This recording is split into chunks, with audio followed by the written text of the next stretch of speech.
Welcome back, where paranoia is rife. The threat of one's life is ever standing. Of course, when you've got your friends who are embroiled so deeply in some of the disappearances of townsfolk, maybe there is a right to be somewhat afraid. Although their lines of questioning, their tones when talking to him, seem a little dispassionate, really. But what is going on here in Higurashi? Is there a grand curse? Is it just in his mind? Every member of the young in this town actually out to get him? There's one way to find out. Unfortunately, that means getting stuck in. So at the risk of any ongoing mental trauma, let's watch some more.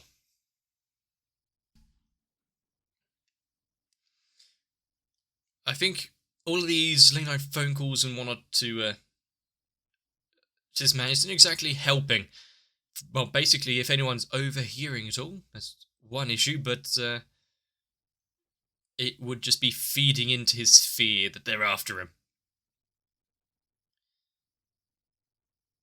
I still don't exactly see why that detective is going to him constantly. Sure, he's, as was mentioned in the comment, as I understood before it, the townsfolk are unexactly to be trusted in all of this. He's from the outside, so he has no connection, so he can therefore be somewhat of a decent source of information. However, he's a kid. You can do your investigation without relying on the help of a teenager. Usually he'd be kept out of all sorts of information while an investigation is ongoing. Because that's how it should be.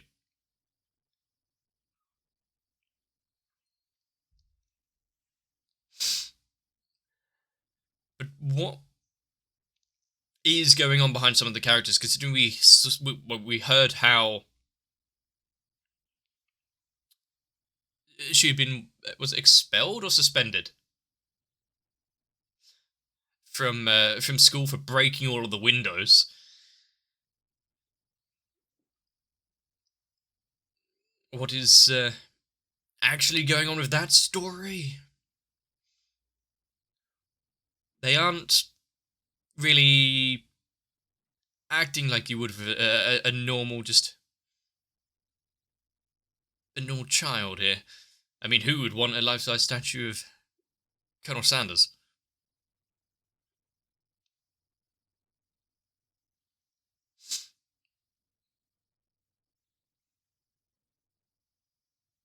Wow, that was fast.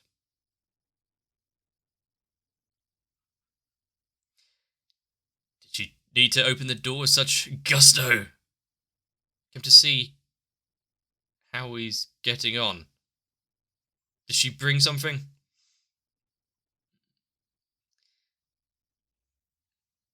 Maybe she can.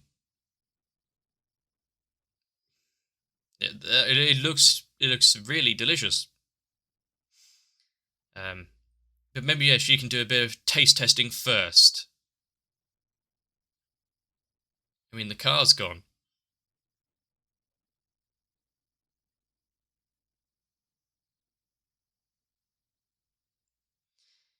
I mean, this one might be justified. Why would you lie like this?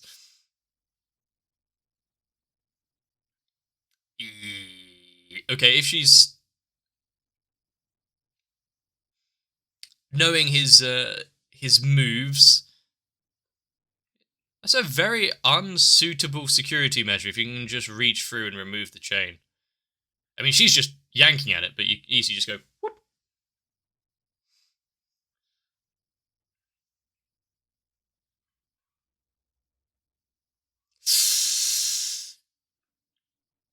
There's a few broken fingers.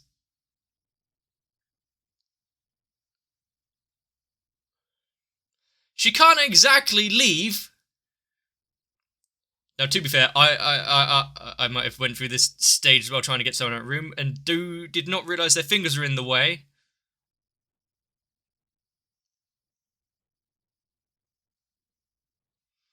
He's very protective of his cup noodles.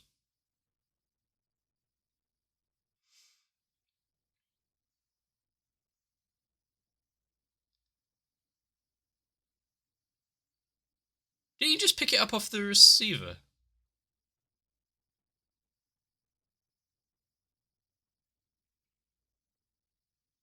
I might need to go back and just check that, because otherwise I'd be making some theories based off of nothing. But is there anyone actually on the phone at the minute?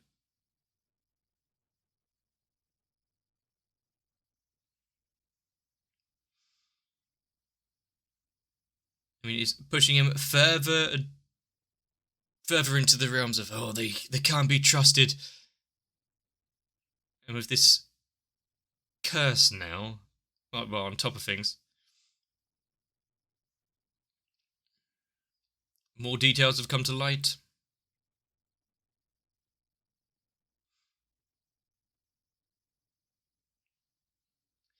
Strange of him to have excluded that bit of information before.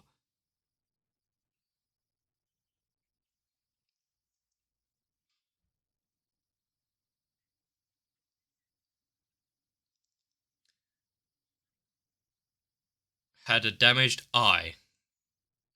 Well, hopefully that doesn't.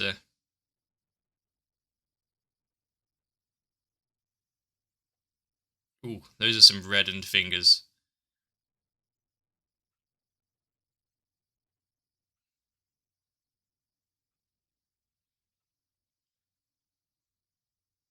Is she just? Yeah, there you go. Come on, inside. I mean, she was saying it over and over and over again as the fingers were trapped in the door, so maybe she's got a bit of trauma now for it.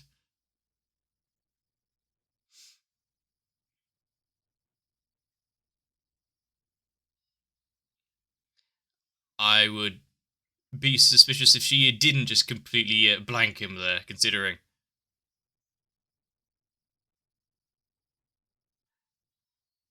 Being quite unnaturally antagonistic, even if he is cautious of them all.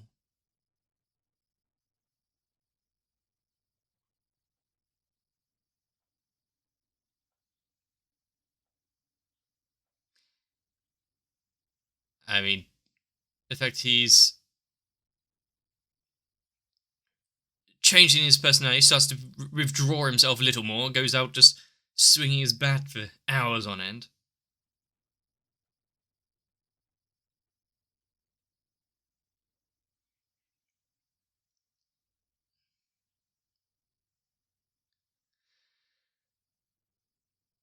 And now he is. Well, if he's already following in his footsteps, you doing the same kind of things he did before he vanished, why would you also then just do it as well?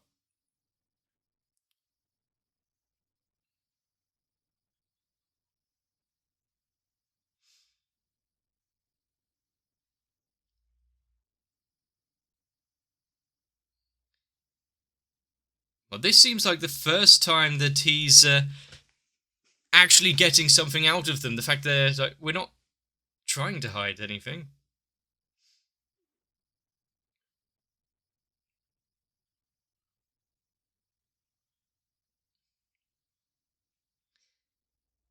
Now, this is a complete change of power dynamic. There's no pressing from her side. That seems a little harsh. Even if he is fearing for his life, surely you'd if you thought that they were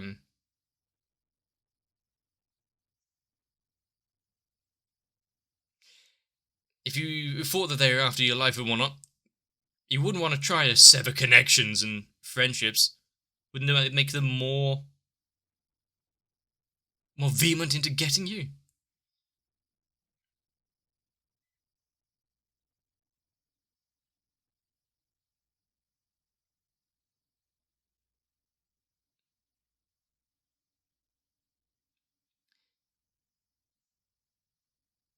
He has his ways of getting information.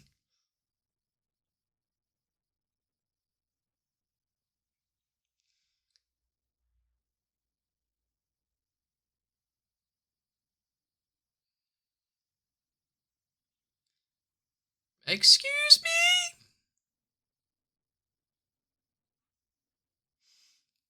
However, now he is intruded so much on their idyllic life.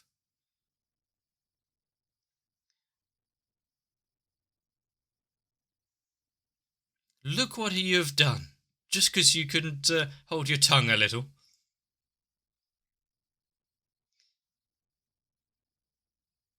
But yeah, in a place where you got this kind of curse ongoing, where you got disappearances and moiders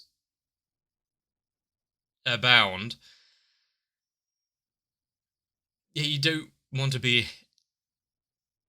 outwardly attacking anyone.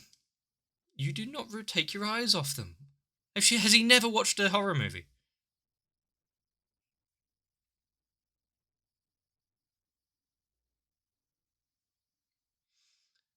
She's going to go get that figure.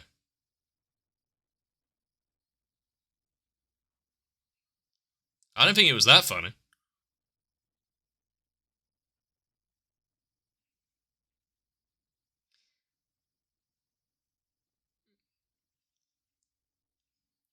Lying again.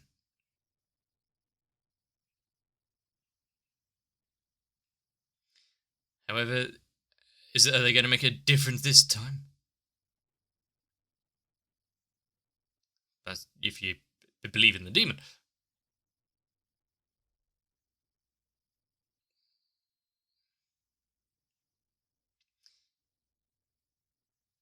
Now, if you try and go through this conversation without the whole creepy undertone of her speech and the fact that she's carrying the cleaver like this, it's just, I don't know what you're on about. What? Okay, now it changes.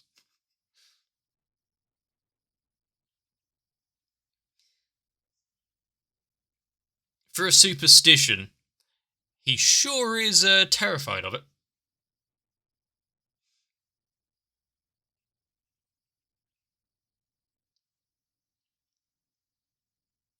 Over and over and over again, maybe.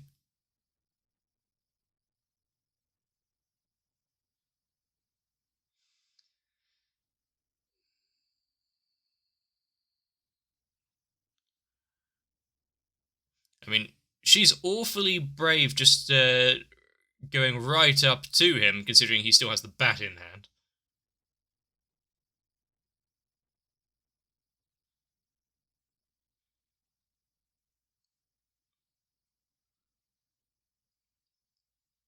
I don't know what would be safe for any of them there, to be fair. Run away. Run away. He has little to no allies. Oh no, the men in caps are back. They don't have a van this time.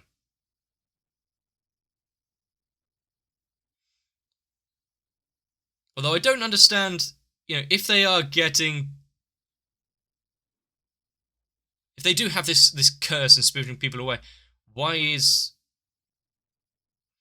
was there someone in a van just trying to run him down before? Why does no one just say something? Crunch.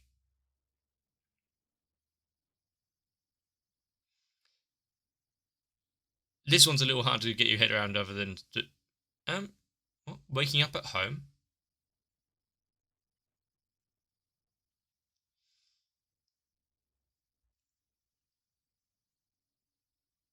Well, good question is, why are you here?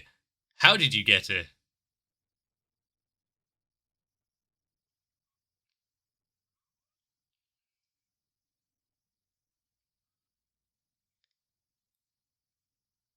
Considering their last interaction, she's awfully just chipper and friendly.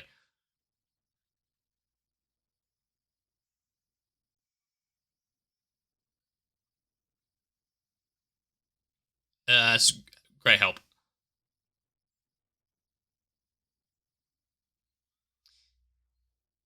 So they think they're helping. They think they're saying stuff, but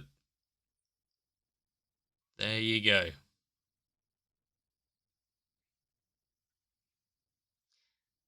Yeah, you may want to lead with a name or something. I mean, he's just recovering from a head injury. Is this really a good idea?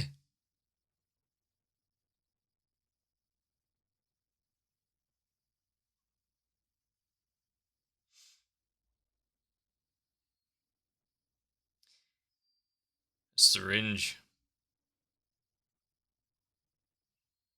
I mean, this seems to be a bit more than a normal punishment game, does it not?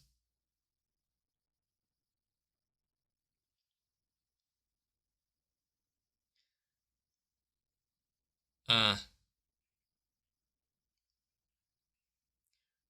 really pushing the whole they behind everything once again. I mean, is he not going to be able to overpower them at all? Oh shit! Remember episode 1 bat crunching.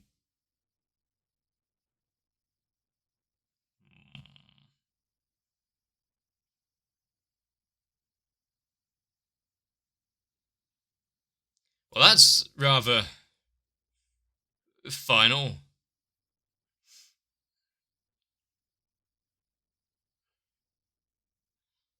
Although now, does he have some evidence at least? Would they be able to check that syringe?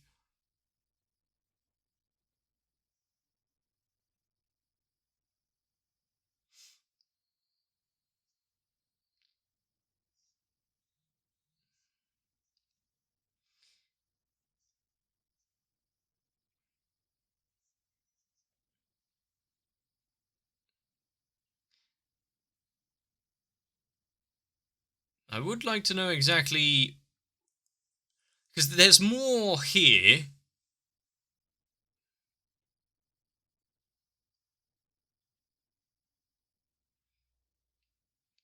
Turns out the white van men are just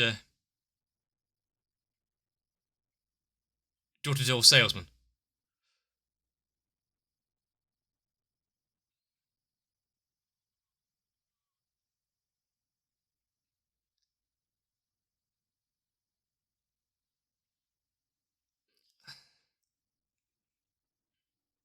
They're going to have their work cut out for them now. I mean, what if the parents come home and go, "What the hell is this?" We told him to clean his room.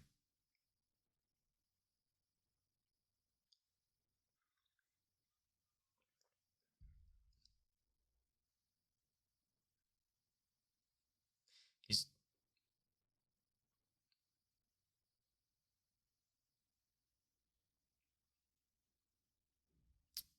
I mean, getting the word out there to actually get someone down to him immediately, probably a good thing for him and everyone nearby.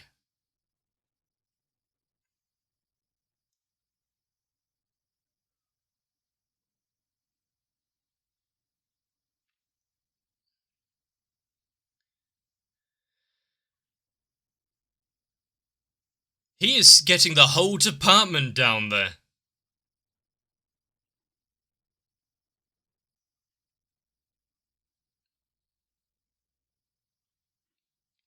He doesn't know anything. He just like, hey, here's a phone call. Immediately send the entire squadron.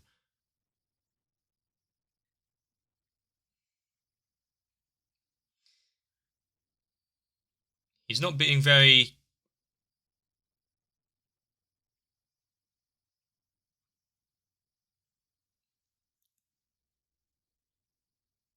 I mean, he is deep in the deepest part of fear. The fact that he got this curse following him constantly.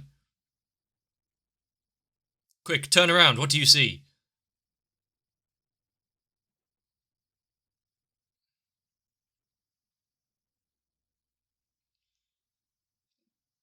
I mean, how are you going to provide a description if you don't?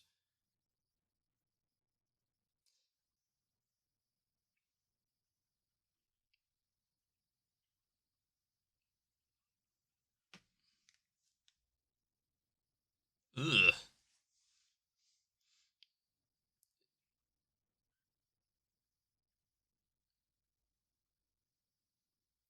I mean, it definitely seems that way. What's the whole throat clawing aspect to it? Some sort of allergic reaction? Cause them to, constrict the airways, can't breathe.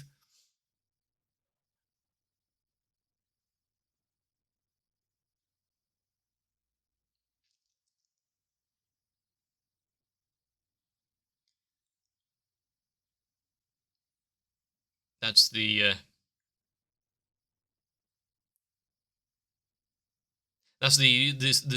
story they're going with. Do they have a motive or anything?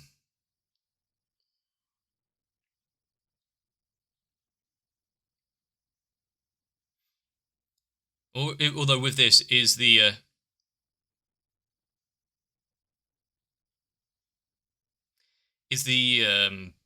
curse lifted, considering now more than 2 people have died. I actually found it behind the clock. Wow.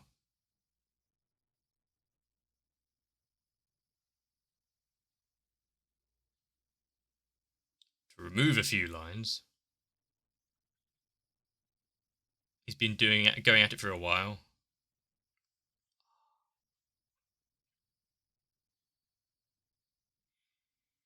So now we're adding in your extra.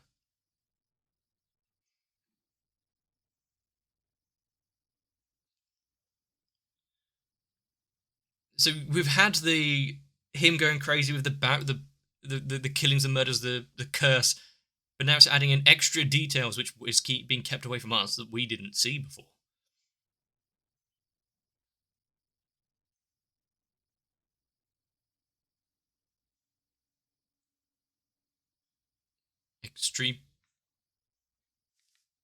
Extreme fear can be one hell of a thing.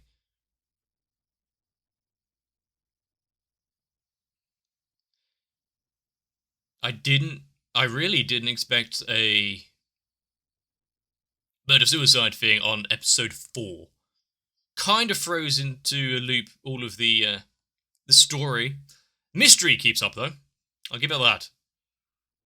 Who's going to be around to really try and carry it on?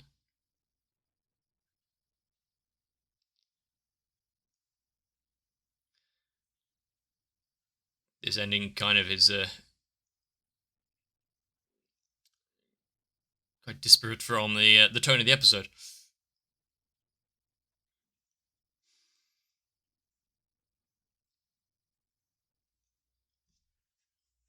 But he was slowly being pushed to the brink.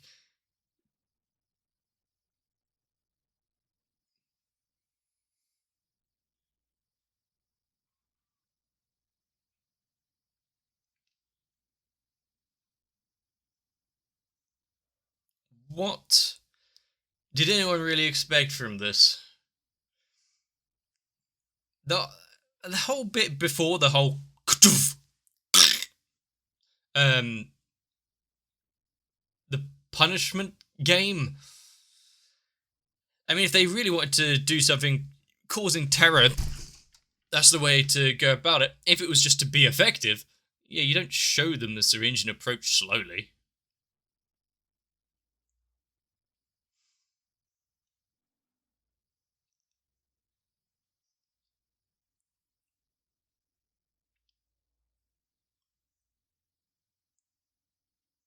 And the fact that we have more of those hidden elements, new bits of information, more tape, more lines. Now I don't know where to go from here. Having a little batting practice in his bedroom. This show doesn't really abide by the current. I say current. This is quite old, but formula of how to tell a story. Unless it's all some sort of prequel or something. Or just one massive dream sequence. How do you introduce a main character, side characters, and then start killing half of them off in the 4th episode? If there's anything that really stands out here... Oh, that's a point. I need to go check the receiver. Hang on, I'll be back in a second. He did. He picked it up from completely dead phone, no dialing or anything, straight into, hello? Are you there? Unless it's just an odd omission for some reason. Someone made a mistake there when they're animating it. But I don't believe so. So my earlier thought of things are just going a bit wrong upstairs. Him hearing sounds, seeing things, that would answer a lot. Some of the words that the girls were doing probably were what they were saying, just not in the tone. So now if you replay all the conversations they had, just with a bit more of a upbeat, cheery kind of intonation in their voice, maybe it starts to make sense. And it turns into a whole lot sadder. I don't want to just go down another rabbit hole if you're going on something wrong. That I create a theory based on some misplaced logic, but if this is just extreme paranoia and schizophrenia and the like, I mean, it's bold. I don't think I've seen it done before in a show like this. And now if it was just in his mind and there wasn't anything untoward actually going on, sure, there probably was to some degree, but maybe not to what he was saying, think with the curse and the people after him, blah, blah, blah. Couple of questions. What was actually going on with that punishment game in the syringe, if it was in his head? Second question. If it is him coming up with all of this shit, what happened to the photographer? I don't think anything's really going to be explained.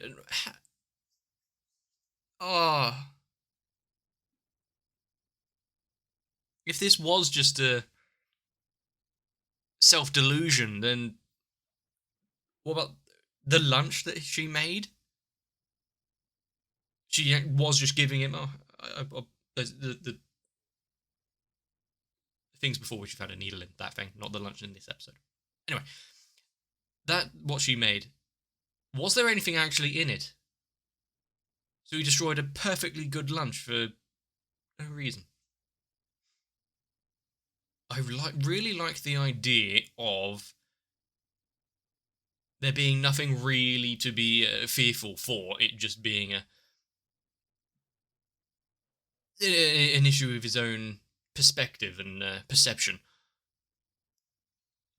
However, there is much more going on here that needs to be addressed. How exactly it's going to do that, I'm not sure.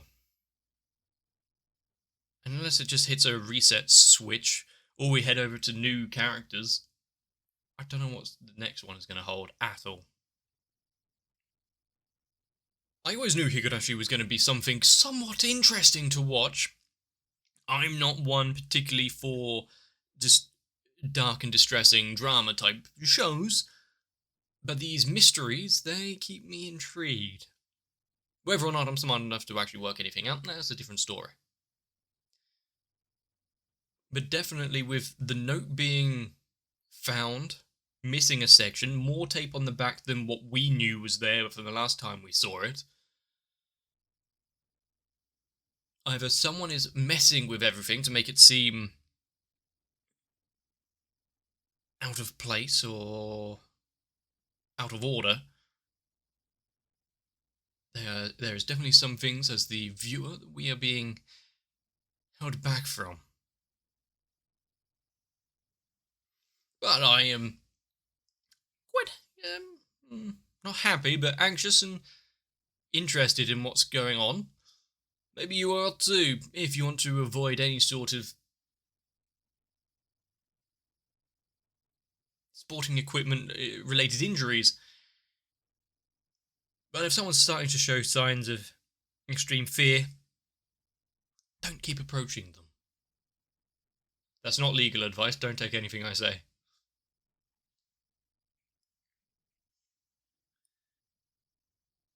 And knowing people who have actually gone through extreme, like, manic episodes and where they feel and fear that things are happening that really aren't. This maybe hits a bit closer than it really should have, but also that feeling of hopelessness of what the hell do you actually do here?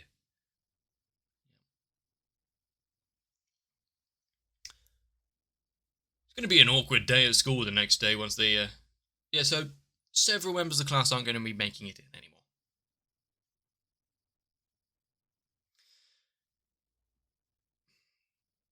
If you liked this episode, let me know. Leave a like and a comment down below.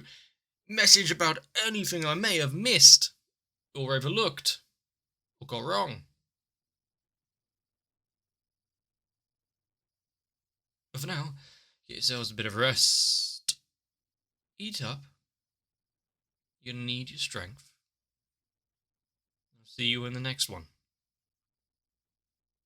I really hope that those that are supporting my channel isn't a prolonged psychotic episode. And so I guess if you want to prove that you really do exist, consider joining onto my Patreon as well, and be alongside the likes of Noku, Sal, Croyville, Diego Zenhausen, Guado, Kite, Raywin, Lightwizard91, Shiwan, Tori Jane, and everyone else. For with all of you watching my back, I might be able to sleep a little soundly.